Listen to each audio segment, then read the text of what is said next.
Ne kemi pasur se faktikisht ta gjëra edhe duen thënë. Tani, ne kemi patur edhe bashkë një komunikim gjatë fushatës zgjedhore.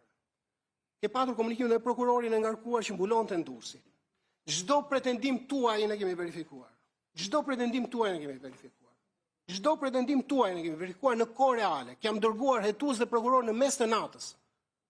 Sa herë është sinjalizuar SPAK se duhet të jetë atje në të re. Tani, prit, të them unë rezultatin. Tjetra, dhe ju madje edhe keni falenderuar prokurorin e posaçëm për bashkëpunimin që keni patur me të gjatë kohës. Por rezultati është kjo, i nderuar deputet, që në momentin që ju bëni një denoncim të SPAK dhe ne sa ndërtojmë një punë për të ndërtuar hetimin, filan vend thoni po blien vota, po shiten vota, ne sa ndërtojmë punën sepse kërkon organizim ajo punë për ta hetuar çështjen, se s'është aq e thjeshtë, ju vetë thatë, shumë e vështirë. Tani, ne sa po organizojmë punën për të hetuar rastin, shikojmë në media me titra që filan vend po blien vota. Ka dhe rastet e tjera. Tjetër, mund të them rastin me rastin ja ku jam, unë dua të them se çfarë kemi bërë ne. Rastin e zotit Gjoni.